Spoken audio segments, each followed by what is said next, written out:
Dear students, previous lecture में हमने ईटो मैकेनिज्म के रिगार्डिंग डिस्कशन किया था और मोनोहैलाइड के अंदर कैसे एलिमिनेशन हो रहा है उसके रिगार्डिंग डिस्कशन किया था। जो पॉलीहैलाइड है वहां पर भी एलिमिनेशन रिएक्शन पॉसिबल है। जो विसिनल डाइहैलाइड है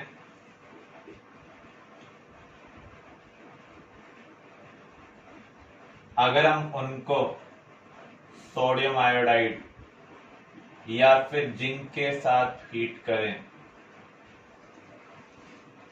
तो डी हैलोजनेशन होता है, सिर्फ हैलोजन का रिमूवल होगा। डी का मीनिंग क्या है? रिमूवल। और ये किसके अकॉर्डिंग होगा? ईटो मैकेनिज्म के अकॉर्डिंग। इसका मीनिंग क्या होगा? जो बोथ हैलोजन है वो क्या होनी चाहिए? एंटी पेरिप्लानर होनी चाहिए।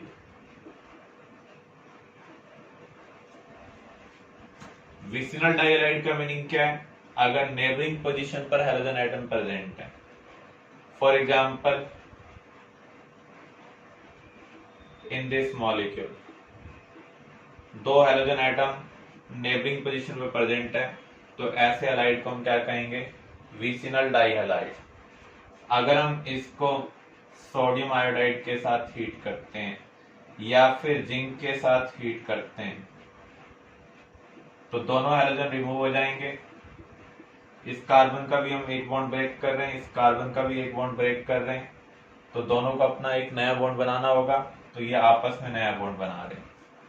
तो यहाँ पर हमें प्रोडक्ट मिल रहा है एल्कीन और यहाँ पर हम कुछ रिमूवल कर रहे हैं, इसलिए इसे हम क्या कहेंगे? एलिमिनेशन।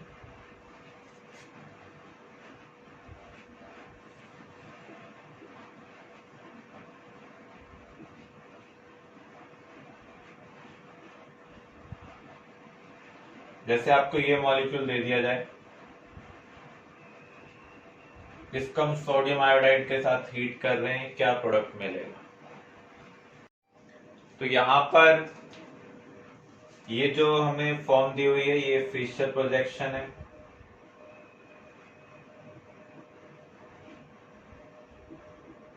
और ये एक्लिप्स फॉर्म होती है।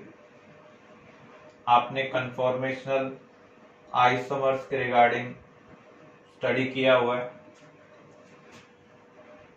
इसमें ये एक्लिप्स फॉर्म है। जो फिशर फॉर्म होती है उसे हम क्या बोलते हैं? Eclipse form. हम इसका न्यूमैन प्रोजेक्शन बना रहे हैं। न्यूमैन प्रोजेक्शन हम कैसे बनाएंगे? बैक कार्बन को सर्कल की फॉर्म में, बैक कार्बन के साथ कौन कौन से ग्रुप हैं? एक इथाइल, दूसरा Cl, तीसरा H, जो राइट में दिख रहा है उसको राइट में, जो लेफ्ट में दिख रहा है उसको लेफ्ट में। फ्रंट कार्बन को हम डॉट की फॉर्म में ले रहे हैं। ये जो ग्रुप है इसको एक्लिप्स कर रहा है, छुपा रहा है। तो ये जो PH है, बेंजीन रिंग है, ये इथाइल ग्रुप को छुपा रही है। Cl को छुपा रहा है। ऐसे ये DH को छुपा रहा है।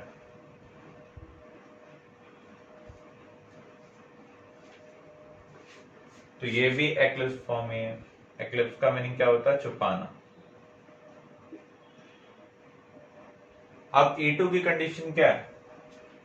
दोनों हैलोजन एक दूसरे के अपोजिट होने चाहिए और सेम प्लेन में होने चाहिए। इसके लिए हमें रोटेशन करना होगा, किसी भी एंगल तक रोटेशन कर सकते हैं। तो यहां पर बैक कार्बन के ग्रुप को तो हम फिक्स रख रहे हैं, फ्रंट कार्बन के ग्रुप को मैं 180 डिग्री रोटेट कर रहा हूं, तो ये Cl इसके अपोजिट चला जाएगा। ऐसे ही PH इधर अपोजिट आ जाएगा, ये D अपोजिट चला जाएगा। तो यहां से हम Cl हटा दें, यहां से हम Cl हटा दें। आपने एक बॉन्ड पिछले कार्बन का ब्रेक किया, एक उससे आगे वाले का, तो दोनों कार्बन के बीच में हमें एक नया बॉन्ड बनाना है।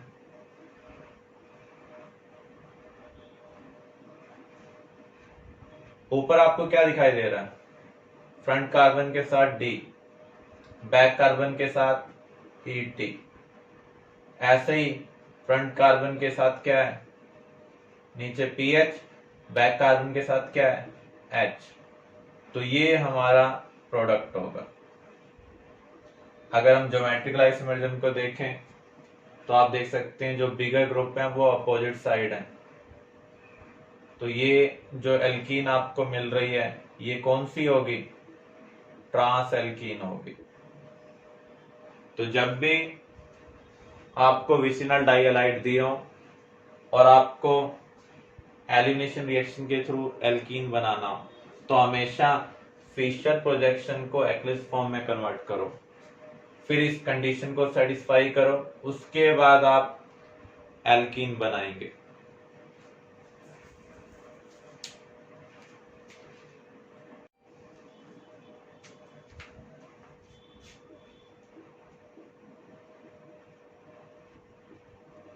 ये हमारे पास विसिनल डाइहैलाइड है, इसको हम एल्कोहलिक KOH के साथ हीट कर रहे हैं, फिर एल्कोहलिक NaNH2 के साथ। प्रोडक्ट हमें क्या मिलेगा, एल्कोहलिक KOH बीटा एलिमिनेशन करता है और एल्कोहलिक NaNH2 भी क्या करता है, बीटा एलिमिनेशन। अल्फा से हैलोजन, बीटा से हमें हाइड्रोजन रिमूव करना है, जबकि सोडियम आयोडाइड और जिंक क्या करते हैं, दोनों हैलोजन को रिमूव करते हैं। यहाँ पर हमें हाइड्रोजन भी रिमूव करनी होगी और हैलोजन भी रिमूव करना होगा। तो एक पोजीशन से H हटाते हैं, दूसरे से Cl। तो यहाँ पर जो हमें प्रोडक्ट मिलेगा वो क्या होगा,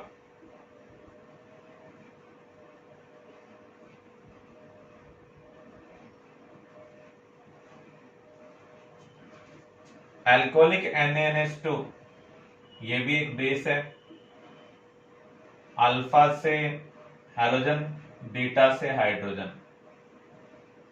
तो फाइनल प्रोडक्ट आपको क्या मिल रहा है, एल्काइन।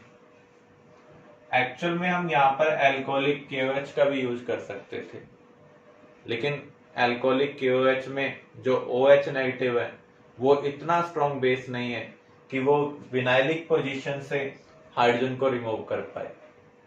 उस केस में रिएक्शन का यील्ड पुअर हो जाता है, जबकि NH2 नेगेटिव एक स्ट्रॉन्ग बेस है, ये विनाइलिक पोजीशन से हाइड्रोजन को इजीली रिमूव कर लेता है, यानी बीटा एलिमिनेशन आसानी से होगा। तो जब भी हम एल्कोहलिक KOH के बाद एल्कोहलिक NaNH2 यूज कर रहे हो तो इसका मीनिंग हमें क्या बनाना है, एल्काइन बनाना है। तो ये केस आपको ध्यान रखना है, बोर्ड और कॉम्पिटिटिव दोनों में बहुत बार पूछा गया। अब हम कवर करने जा रहे हैं E1CB, एलिमिनेशन यूनिमॉलिक्यूलर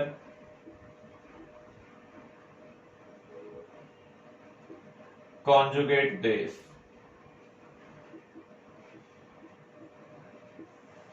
ये कब होता है, जब लिविंग ग्रुप पुअर हो।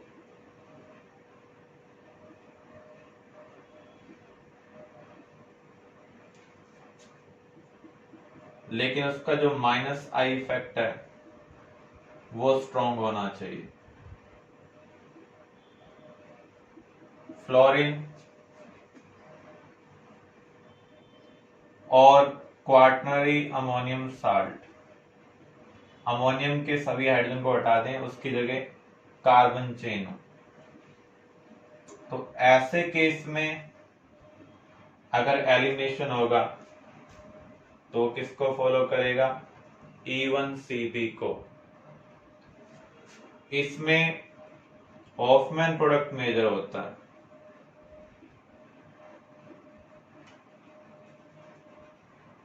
जबकि E2 में क्या था, सेडजे प्रोडक्ट मेजर था। अगर हम बल्कि बेस का यूज करेंगे तो वहां पर भी हॉफमैन प्रोडक्ट क्या है, मेजर है।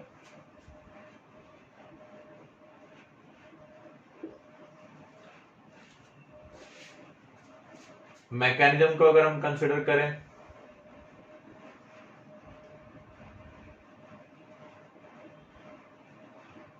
जैसे हम इस केस को लें,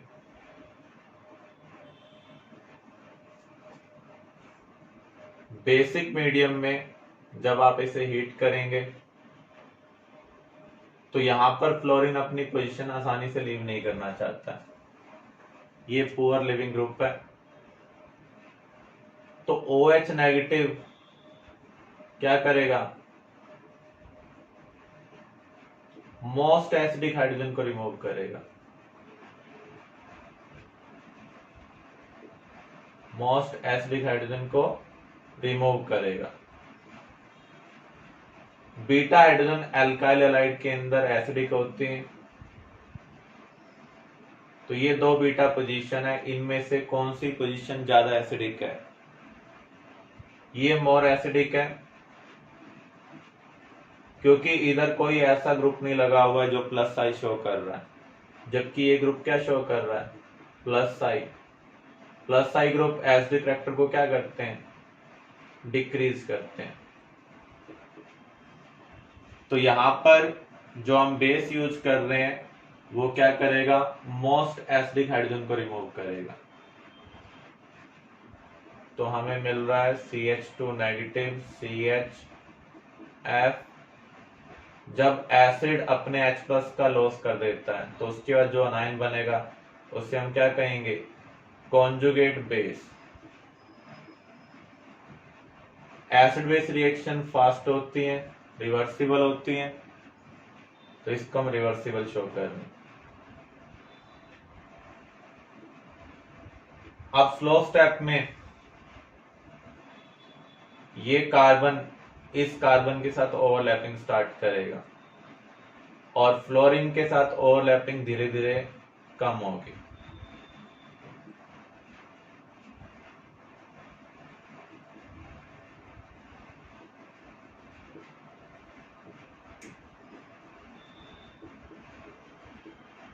तो यहां पर हम क्या देख रहे हैं, बॉन्ड बन भी रहा है और टूट भी रहा है।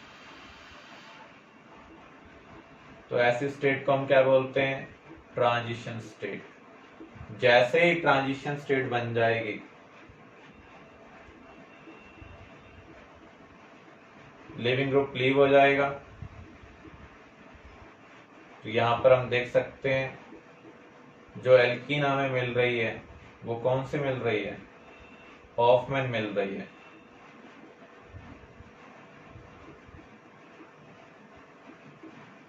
बीटा हाइड्रोजन वहां से रिमूव हो रही है जहां पर ज्यादा बीटा हाइड्रोजन है, तो ऐसे प्रोडक्ट को हम क्या कहेंगे, मेजर प्रोडक्ट।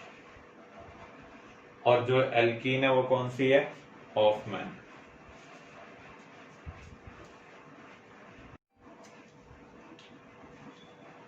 लेकिन हर केस में ऐसा कोई जरूरी नहीं है कि E1CB और आपको हॉफमैन मेजर मिले।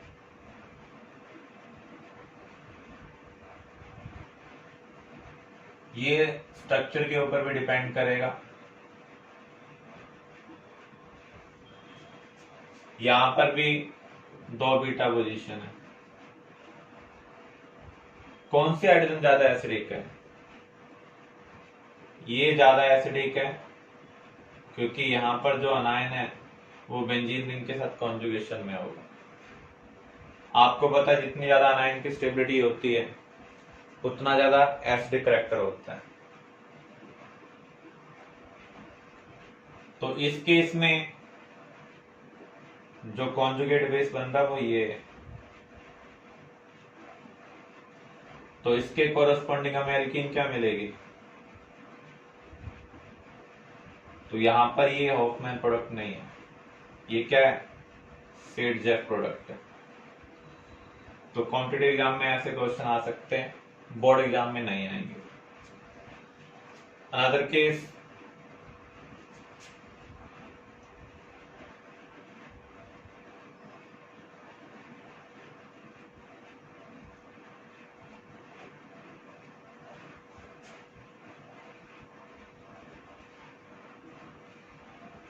ये क्वाटनरी अमोनियम साल्ट है, इसको हम हीट करेंगे तो क्या प्रोडक्ट मिलेगा, देखो ये रिप्रेजेंट कर रहा है इथाइल को, देखो एक कार्बन यहाँ पर है, एक कार्बन यहाँ पर है, CH2 CH3, ये मिथाइल को रिप्रेजेंट कर रहा है, ये आइसोप्रोपाइल को रिप्रेजेंट कर रहा है और ये इथाइल को रिप्रेजेंट। तो यहाँ पर जो कार्बन नाइट्रोजन के साथ कनेक्टेड है वो अल्फा है, उससे नेक्स्ट कार्बन को हम क्या कहेंगे, बीटा। तो यहां पर हमें बीटा हाइड्रोजन वहां से रिमूव करनी है जो सबसे ज्यादा एसिडिक हो। देखो इसमें ज्यादा कार्बन है तो ज्यादा प्लस आई होगा, तो इसकी जो बीटा हाइड्रोजन होगी वो लेस एसिडिक होगी। लेकिन इथाइल की जो हाइड्रोजन है वो ज्यादा एसिडिक होगी क्योंकि यहाँ पर कार्बन कम है। तो यहाँ पर दो इथाइल ग्रुप हैं, दोनों में से आप किसी से भी बीटा हाइड्रोजन को रिमूव कर सकते हैं। अल्फा से आप किसको रिमूव करेंगे, लिविंग ग्रुप को। तो यहाँ पर आपको प्रोडक्ट क्या मिल रहा है, इथीन, और दूसरा प्रोडक्ट आपको क्या मिलेगा, टर्शरी अमीन, जिसमें एक मिथाइल ग्रुप लगा हुआ है, एक इथाइल और एक आइसोप्रोपाइल। तो जब भी आपके पास क्वार्टनरी अमोनियम साल्ट आएगा, उसको हम हीट कर रहे हैं, तो उस केस में आपको E1CB के अकॉर्डिंग सोचना है। आपको उस बीटा हाइड्रोजन को रिमूव करना है जो मोस्ट एसिडिक हो। इन सभी बीटा पोजीशन में आपको हाइड्रोजन इक्वल दिख रहे हैं, यहाँ भी 3 है, यहाँ भी 3 है, यहाँ भी 3 और यहाँ भी 3 है। प्रोपाइल वाले केस में ज्यादा कार्बन है तो प्लस आई ज्यादा होगा, जिसमें प्लस आई ज्यादा होगा वो लेस एसिडिक होगा। इन दोनों में सेम है, तो इनमें से आप किसी से भी रिमूव कर सकते हैं बीटा हाइड्रोजन। अल्फा से लिविंग ग्रुप को रिमूव करेंगे तो यहाँ पर आपको ये दो प्रोडक्ट मिल रहे हैं।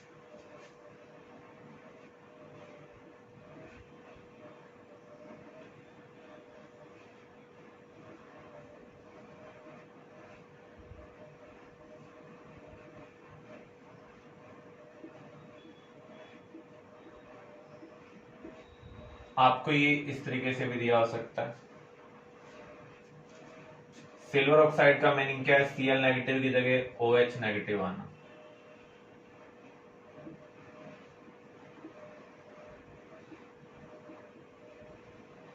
OH नेगेटिव एक बेस है, तो यहां पर हमें E1CB के अकॉर्डिंग एलिमिनेशन करना है। नाइट्रोजन के साथ जो कार्बन कनेक्टेड है वो अल्फा है, उससे नेक्स्ट क्या होंगे, बीटा होंगे। इस बीटा पोजीशन पर एक हाइड्रोजन है, यहाँ पर दो। हॉफमैन क्या कहता है, बीटा हाइड्रोजन वहां से रिमूव करो जहां पर ज्यादा बीटा हाइड्रोजन हो। तो यहाँ पर कार्बन कम प्रेजेंट है, यहाँ पर 3 कार्बन है, यहाँ पर 2 है, तो इसकी जो हाइड्रोजन होगी वो मोर एसिडिक होगी।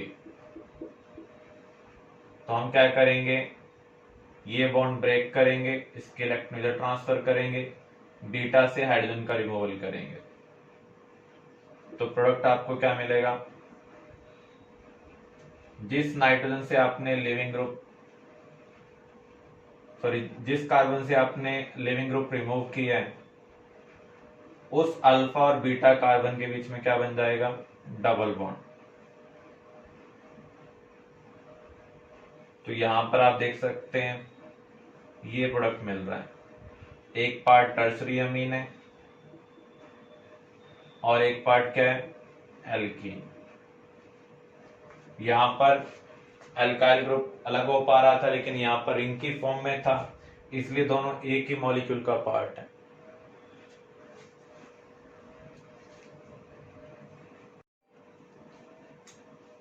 एलिमिनेशन में लास्ट केस है EI और पायरोलाइसिस, जहां पर एस्टर लिविंग ग्रुप हो, एसिड एनहाइड्राइड लिविंग ग्रुप हो,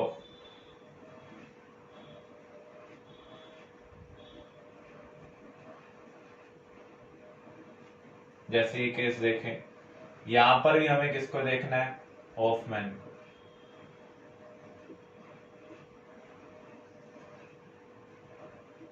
क्योंकि यहां पर ये भी पुअर लिविंग ग्रुप है, स्ट्रॉन्ग -I है। तो जब आप इसे स्ट्रांगली हीट करते हैं बिना बेस के,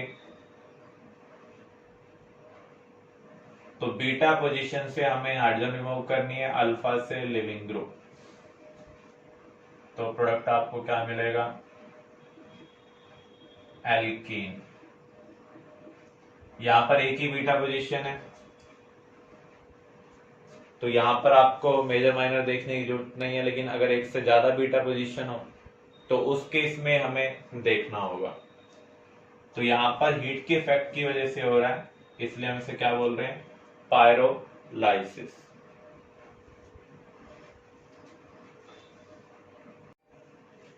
कॉम्पिटिटिव एग्जाम में कई बार क्वेश्चन आ जाते हैं जहां पर आपको सब्स्टिट्यूशन और एलिमिनेशन दोनों टाइप के प्रोडक्ट दिए होंगे और आपसे आंसर पूछा जाएगा। तो आप कैसे प्रेडिक्ट करेंगे कि आपको सब्स्टिट्यूशन के बारे में सोचना है या फिर एलिमिनेशन के बारे में?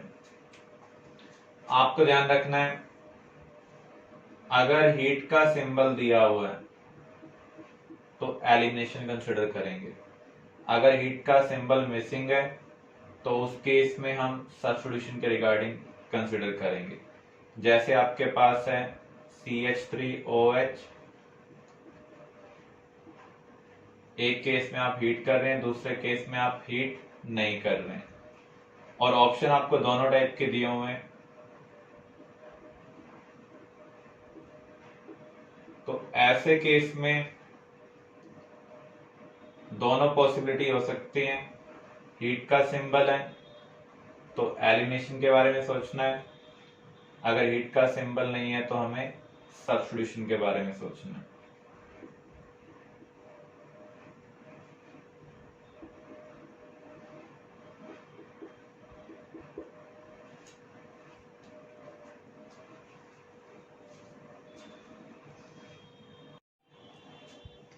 एलिमिनेशन के बाद हम कवर कर रहे हैं रिएक्शन विद मेटल।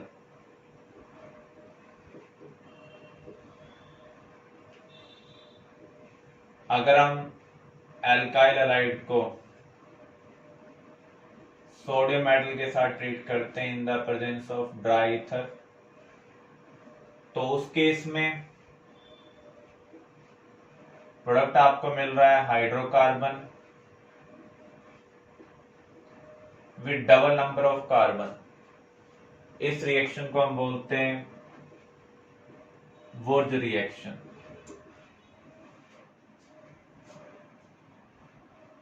अगर हम मैकेनिज्म को कंसिडर करें तो अगर आप ध्यान से देखें, इस नेगेटिव पार्ट को ये नेगेटिव पार्ट क्या कर रहा है, रिप्लेस कर रहा है। तो ये न्यूक्लियोफिलिक सब्स्टिट्यूशन को फॉलो कर रही है। जब भी स्ट्रॉन्ग न्यूक्लियोफाइल होगा तो मैकेनिज्म क्या होगा, SN2। अगर हम किसी रिएक्शन में मेटल का यूज करते हैं तो वहां पर फ्री रेडिकल भी बनता है, तो यहां पर हम कह सकते हैं फ्री रेडिकल सब्स्टिट्यूशन भी हो रहा है। तो दोनों तरीके से हम इसको कंसिडर करते हैं। ये मैकेनिज्म आपके बोर्ड एग्जाम का पार्ट नहीं है, सिर्फ अंडरस्टैंडिंग पॉइंट ऑफ व्यू से हम कवर करते हैं। जब हम एल्काइल हैलाइड को सोडियम के साथ ट्रीट करेंगे, मेटल की प्रॉपर्टी होती है इलेक्ट्रॉन का लॉस करना, ये 1 by 1 इलेक्ट्रॉन प्रोवाइड करते हैं। तो जब भी हमें एक इलेक्ट्रॉन मिलेगा तो बॉन्ड का फिजन क्या होगा, होमोलाइटिक, मींस बॉन्ड का एक इलेक्ट्रॉन इधर शिफ्ट हो जाएगा, एक इलेक्ट्रॉन शिफ्ट। इलेक्ट्रॉन का गेन करने की प्रॉपर्टी ज्यादा किसमें होती है, जिसका नॉन मेटेलिक कैरेक्टर ज्यादा होगा। तो हैलोजन का नॉन मेटेलिक कैरेक्टर कार्बन से ज्यादा है, तो ये इलेक्ट्रॉन का गेन कर लेगा। तो यहां पर बाय प्रोडक्ट क्या है, Na पॉजिटिव X नेगेटिव। तो यहां पर हमें एल्काइल फ्री रेडिकल मिल रहा है, दो एल्काइल फ्री रेडिकल कंबाइन हो जाएंगे, प्रोडक्ट हमें क्या मिल रहा है, हाइड्रोकार्बन। आपको ध्यान रखना है, अगर फ्री रेडिकल प्राइमरी और सेकेंडरी हो तो उस केस में कॉम्बिनेशन होगा, दो फ्री रेडिकल आपस में कंबाइन हो जाएंगे। लेकिन अगर फ्री रेडिकल टर्शरी है तो उस केस में डिस्प्रोपोर्शनेशन होगा, एक फ्री रेडिकल एल्केन में और दूसरा फ्री रेडिकल एल्कीन में। इसका मीनिंग यहाँ पर सेम एलिमेंट का ऑक्सीडेशन भी हो रहा है और रिडक्शन भी हो रहा है। तो नंबर ऑफ कार्बन तभी डबल होंगे जब फ्री रेडिकल क्या बन रहा हो, प्राइमरी और सेकेंडरी, अदरवाइज डबल नहीं होंगे। बोर्ड एग्जाम में इसके ऊपर कोई क्वेश्चन नहीं आएगा, कॉम्पिटिटिव में भी इस केस के ऊपर आने की पॉसिबिलिटी बहुत कम है। अब हम इस मैकेनिज्म को दूसरे तरीके से सोचते हैं।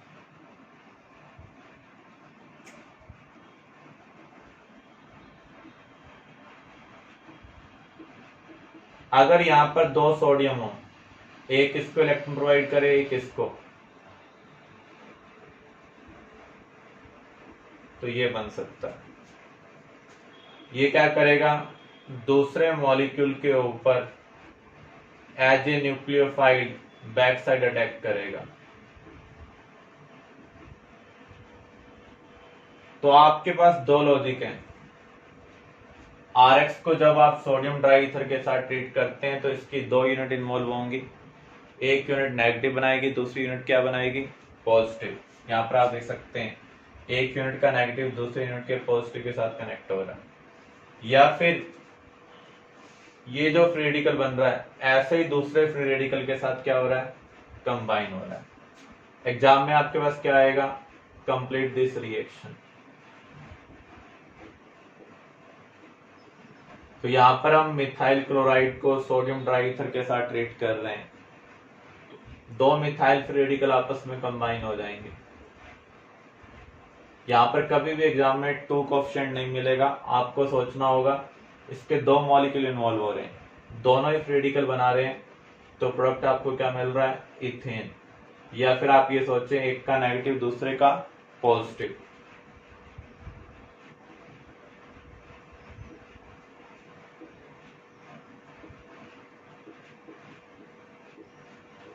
कॉम्पिटिटिव एग्जाम के अंदर इस टाइप का क्वेश्चन आ सकता है। यहां क्या प्रोडक्ट मिलेगा, दोनों ही फ्री रेडिकल बना लो आप,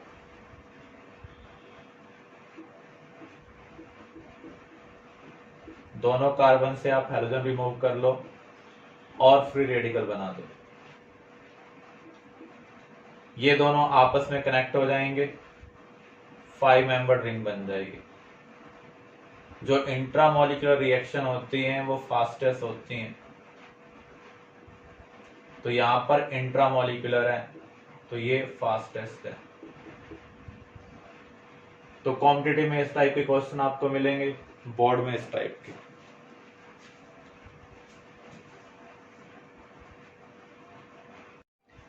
रिएक्शन विद मेटल में हम दूसरा केस ले रहे हैं विद मैग्नीशियम। जब आप एल्काइल हैलाइड को मैग्नीशियम के साथ ट्रीट करते हैं तो मैग्नीशियम डाइवैलेंट है, तो ये कार्बन और हाइड्रोजन दोनों के साथ इलेक्ट्रॉन की शेयरिंग कर रहा है। मैग्नीशियम वाले ऑर्गेनिक कंपाउंड को हम बोलते हैं ग्रिग्नार्ड रिएजेंट।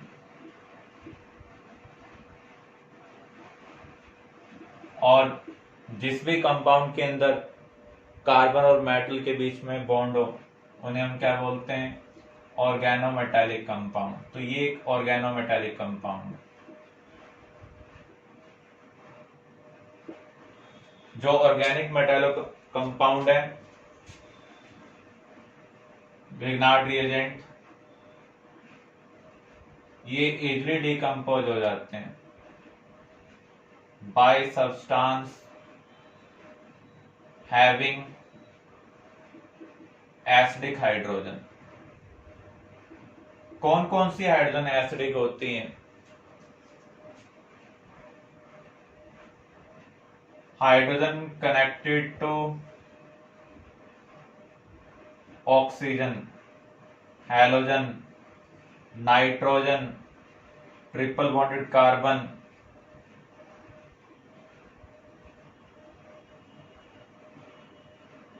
Active methylene.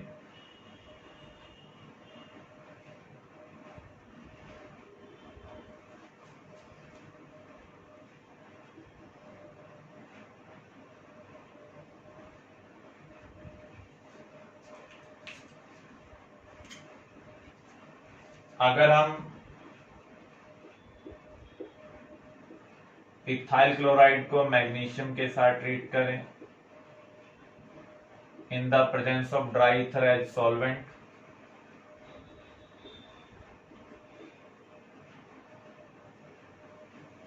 तो हमें ग्रिग्नार्ड रिएजेंट मिल रहा है। आगे मान लीजिए आपको वाटर दिया हुआ है किसी रिएक्शन के अंदर, तो प्रोडक्ट आपको क्या मिलेगा? मेटल के पास कौन सा चार्ज आता है? पॉजिटिव। जो कार्बन मेटल के साथ कनेक्टेड होगा उसके पास क्या आएगा? नेगेटिव। वाटर के दो पार्ट हैं, एक पॉजिटिव और एक नेगेटिव। तो यहाँ हाइड्रोजन ऑक्सीजन के साथ कनेक्टेड है, तो इसका मीनिंग यहाँ पर एसिडिक हाइड्रोजन है, तो ये डिकम्पोज हो जाएगा। तो इसका नेगेटिव पार्ट इसका H प्लस, तो प्रोडक्ट आपको यहाँ पर क्या मिल रहा है? इथेन। और जो बाय प्रोडक्ट होगा वो क्या होगा? मैग्नीशियम के साथ एक Cl लगा हुआ है, दूसरा वाटर का नेगेटिव पार्ट OH, ये बाय प्रोडक्ट है। तो जब आप एल्काइल हैलाइड को मैग्नीशियम के साथ ट्रीट करते हैं तो ग्रिग्नार्ड रिएजेंट बनता है। अगर आपने ग्रिग्नार्ड रिएजेंट को ऐसे किसी भी सब्सटेंस के साथ ट्रीट कर दिया जिसके पास एसिडिक हाइड्रोजन है, तो उस केस में ग्रिग्नार्ड किस में कन्वर्ट हो जाएगा? हाइड्रोकार्बन में। और हाइड्रोकार्बन का जो कार्बन पार्ट आएगा वो कहां से आएगा? ग्रिग्नार्ड से। जो ग्रिग्नार्ड है ये न्यूक्लियोफाइल भी प्रोवाइड करते हैं।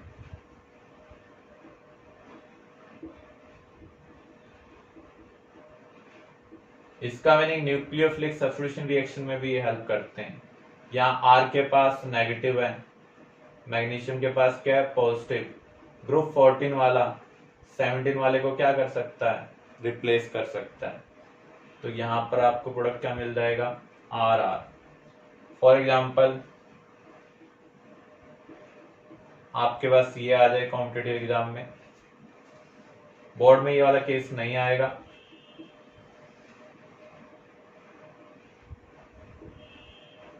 तो आपको ये मिल रहा है। अब मान लो आपको ये कह दिया जाए कि इसको हम ट्रीट कर रहे हैं CH3Cl के साथ, प्रोडक्ट क्या मिलेगा?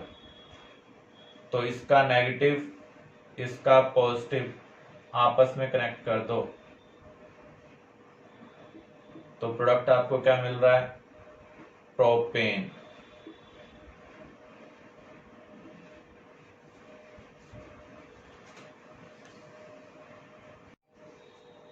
रिएक्शन विद जिंक,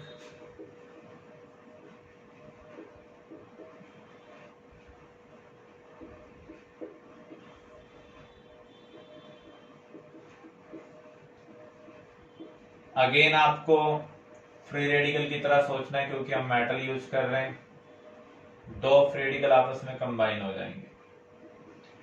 अगर विसिनल डाइलाइड दिया होगा आपको, तो अगेन एक रेडिकल हम यहां पर बनाएंगे, एक रेडिकल यहां पर।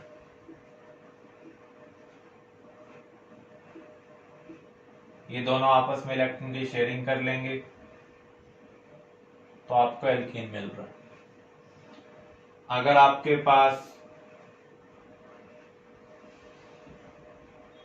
विसिनल टेट्राहैलाइड है, विसिनल का मीनिंग क्या है? नेबरिंग पोजीशन पर ग्रुप प्रेजेंट है। तो अगर आप यहां पर इसे हीट कर रहे हैं, यहां पर दो हैलोजन है, दो बार फ्री रेडिकल बनेगा, तो ये आपस में इलेक्ट्रॉन की शेयरिंग करेंगे,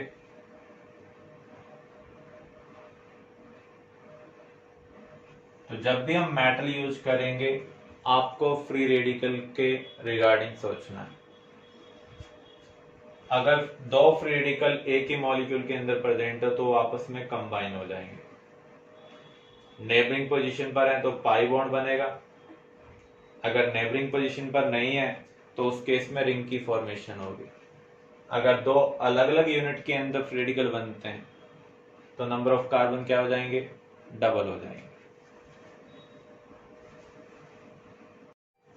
रिएक्शन विद लेड, अगर हम इथाइल क्लोराइड को लेड के साथ ट्रीट करते हैं using dry ether as solvent तो हमें प्रोडक्ट मिलता है टेट्रा इथाइल लेड।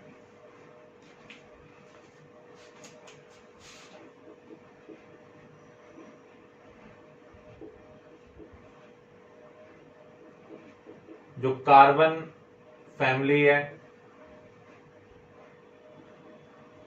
उसकी जो वैलेंसी है वो क्या होती है, 4, इसलिए लेड के साथ 4 एल्काइल ग्रुप कनेक्ट हो रहे हैं। इसको हम पास्ट में यूज करते थे एंटी नॉकिंग एजेंट। जो फ्यूल है पेट्रोल डीजल, जब इनका कंबशन होता है तो उस केस में बहुत ज्यादा साउंड प्रोड्यूस होती है। साउंड को कम करने के लिए हम कुछ केमिकल ऐड करते हैं, उनको हम क्या बोलते हैं, एंटी नॉकिंग एजेंट। तो टेट्राइथाइल लेड का पास्ट में यूज किया जाता था, अब इसको बैन कर दिया है क्योंकि जब फ्यूल का कंबशन होता है तो जो लेड के कंपाउंड होंगे वो वेपर्स की फॉर्म में एटमॉस्फेयर में रह जाते हैं और हैवी मेटल को जब हम इनहेल करेंगे हमारी बॉडी में इनका डिपोजिशन बढ़ेगा तो हमारे को ये साइड इफेक्ट क्रिएट करेंगे। जितने भी हैवी मेटल हैं, मर्करी, लेड, कैडमियम, ये सब एंजाइम की एक्टिविटी को स्लो डाउन करते हैं और बॉडी के अंदर जितने भी रिएक्शन है उनको कौन कैटालाइज करता है, एंजाइम कैटालाइज करते हैं, इसलिए इसको बैन कर दिया गया।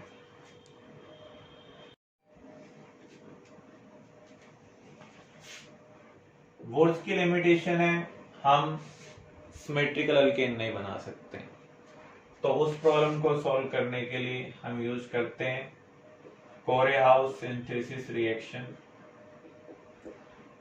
देखो आपने वर्ड में पढ़ा मिथाइल क्लोराइड को हम सोडियम ड्राई ईथर के साथ ट्रीट करेंगे तो हमें मिल रहा है इथेन।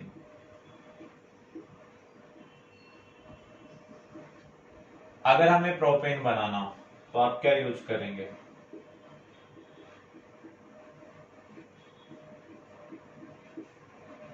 तो इस केस में हमें प्रोडक्ट क्या मिलेगा, दोनों का फ्री रेडिकल बनाएं, इधर मिथाइल इधर इथाइल। प्रोपेन ये वांटेड प्रोडक्ट है लेकिन मिथाइल मिथाइल भी तो कंबाइन होंगे क्योंकि वो सेम कंटेनर में प्रेजेंट है। थर्ड प्रोडक्ट आपको क्या मिल सकता है, इथाइल इथाइल कंबाइन हो जाए तो उस केस में ब्यूटेन मिल रहा है। ये दोनों हमारे लिए क्या है, अनवांटेड प्रोडक्ट है, जबकि हम बनाना क्या चाह रहे थे, प्रोपेन। तो यहां पर रिएक्टेंट वेस्ट हो रहा है तो यहां पर हम कह सकते हैं जो रिएक्शन का यील्ड है वो क्या होगा, पुअर होगा। तो इस मेथड का यूज कर जो वुड्स मेथड है उसका यूज कर हम अनसिमेट्रिकल अल्केन नहीं बना सकते। इस प्रॉब्लम को सॉल्व करने के लिए एक रिएक्शन प्रपोज की गई, उसे हम क्या बोलते हैं, कोरेहाउस सिंथेसिस। एल्काइल हैलाइड को अगर हम ट्रीट करें डाइएल्काइल लिथियम क्यूप्रेट के साथ, ये एक ऑर्गेनोमेटालिक कंपाउंड है क्योंकि यहां पर कार्बन और मेटल के बीच में बॉन्ड है, इसे हम बोलते हैं गेलमन्स रिएजेंट। तो ये हमें नेगेटिव पार्ट प्रोवाइड कर रहा है इसका पॉजिटिव पार्ट आपस में कनेक्ट हो जाएंगे। मैकेनिज्म क्या होगा, SN2 होगा। तो यहां पर इस मेथड का यूज कर हम अनसिमेट्रिकल एल्केन भी बना सकते हैं। जो बाय प्रोडक्ट होंगे वो क्या है, एल्काइल लिथियम क्यूप्रस हैलाइड। तो बाय प्रोडक्ट हमें कंसिडर करने की जरूरत नहीं है।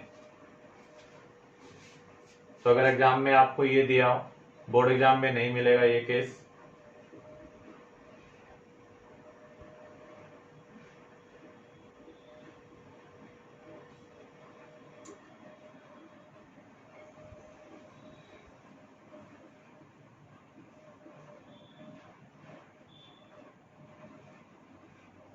जितने भी ऑर्गेनोमेटालिक कंपाउंड की रिएक्शन होती है वो ड्राई ईथर की प्रेजेंस में होती है। इसके अंदर कोई एसिडिक हाइड्रोजन नहीं है, तो ये ऑर्गेनोमेटालिक कंपाउंड को डिकम्पोज नहीं करता। इसका मीनिंग ये अदर रिएक्शन में पार्टिसिपेट कर पाएंगे। तो ये हमें नेगेटिव पार्ट प्रोवाइड कर रहा है, CH3 CH2 नेगेटिव। इसका पॉजिटिव पार्ट ये होगा, तो हम इसके साथ कनेक्ट कर देते हैं।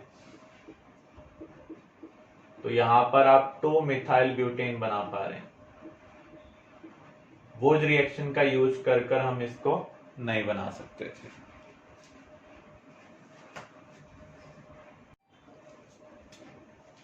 आइडेंटिफाई द प्रोडक्ट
तो यहां पर हमें ABCDE आइडेंटिफाई करना है।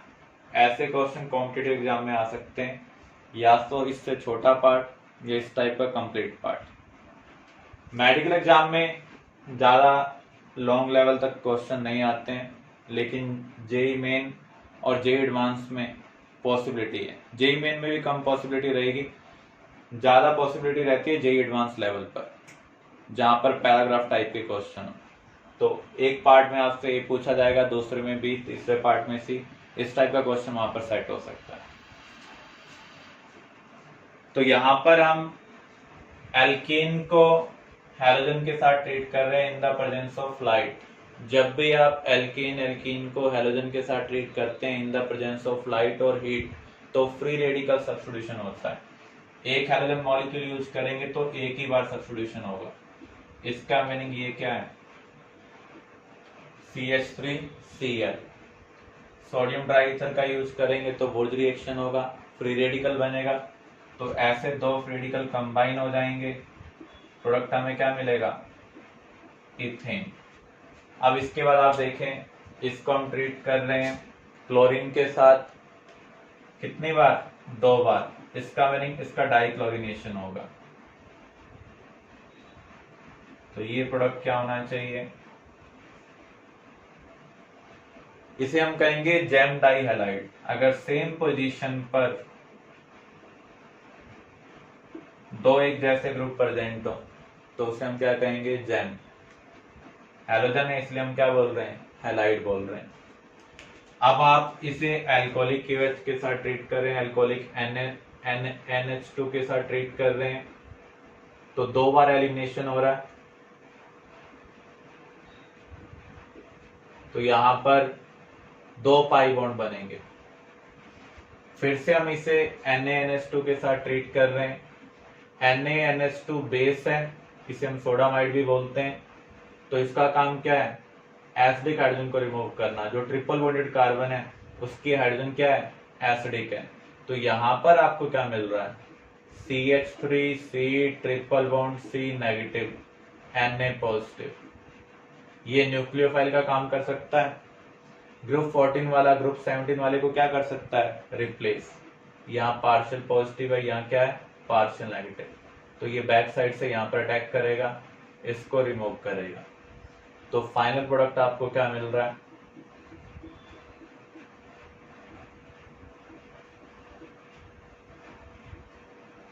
पेंटोआइन। फिर से आप देख लें, जब आप एल्कीन को हैलोजन के साथ ट्रीट करते हैं इन द प्रेजेंस ऑफ लाइट और हीट विदाउट सॉल्वेंट, तो उस केस में फ्री रेडिकल सब्स्टिट्यूशन होगा। जितने हैलोजन मॉलिक्यूल आप यूज करेंगे उतनी बार सब्स्टिट्यूशन होगा। तो यहाँ पर मोनोक्लोरिनेशन हुआ है, सोडियम ड्राईईथर के साथ ट्रीट कर रहे हैं, तो यहाँ पर वुर्ज रिएक्शन होगी, दो फ्री रेडिकल कंबाइन हो जाएंगे। फिर यहाँ पर हम इसको दो क्लोरीन के साथ ट्रीट कर रहे हैं, इसका मीनिंग डाइक्लोरिनेशन होगा। सेम पोजीशन पर दो हैलोजन इंट्रोड्यूस हो जाएंगे, इसे हम कहेंगे gem dihalide. Alcoholic potassium hydroxide, alcoholic sodamide elimination करते हैं, तो यहाँ पर आपको फाइनल प्रोडक्ट क्या मिल रहा है, alkyne. Another unit of sodamide acidic hydrogen को रिमूव कर देगी, आपको ये मिल जाएगा। कार्बन के पास नेगेटिव है तो ये न्यूक्लियोफाइल का काम कर सकता है। ग्रुप 14 वाला 17 वाले को क्या करेगा, सब्स्टिट्यूट करेगा। तो प्रोडक्ट आपको क्या मिल रहा है, पेंटोआइन।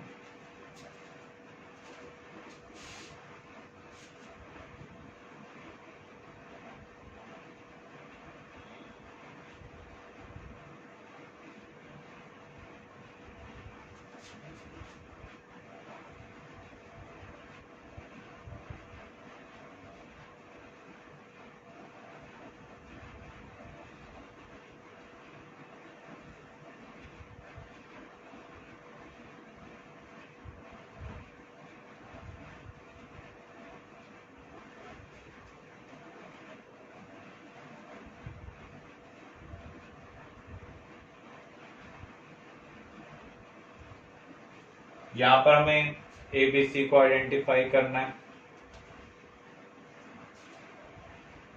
मेटल यूज कर रहे हैं, फ्री रेडिकल बनेगा,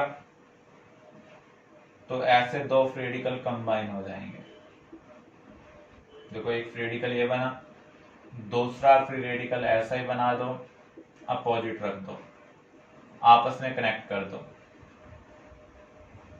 तो जब हम एल्काइल हैलाइड को सोडियम के साथ ट्रीट करते हैं तो नंबर ऑफ कार्बन क्या हो जाते हैं, डबल हो जाते हैं। मैग्नीशियम के साथ ट्रीट कर रहे हैं तो ग्रिग्नार्ड रिएजेंट बनेगा, तो यहाँ पर ग्रिग्नार्ड रिएजेंट क्या होगा, देखो मैग्नीशियम डाइवैलेंट है तो ये कार्बन और हैलोजन दोनों के साथ बॉन्ड बना रहा है। अब आप इसे वाटर के साथ ट्रीट कर रहे हैं जिसके पास एसिडिक हाइड्रोजन है, तो ये ग्रिग्नार्ड को क्या करेगा, डिकम्पोज करेगा। तो इसका जो नेगेटिव पार्ट है, इसका नेगेटिव पार्ट क्या है, ये, इसके साथ वाटर का पॉजिटिव पार्ट कनेक्ट हो जाएगा। तो फाइनल प्रोडक्ट हमें यहाँ पर क्या मिल रहा है, प्रोपेन। कई बार आपको प्रोडक्ट दिया होगा, रिएक्टेंट पूछा जाएगा, तो उस केस में आपको रिवर्स चलना होगा।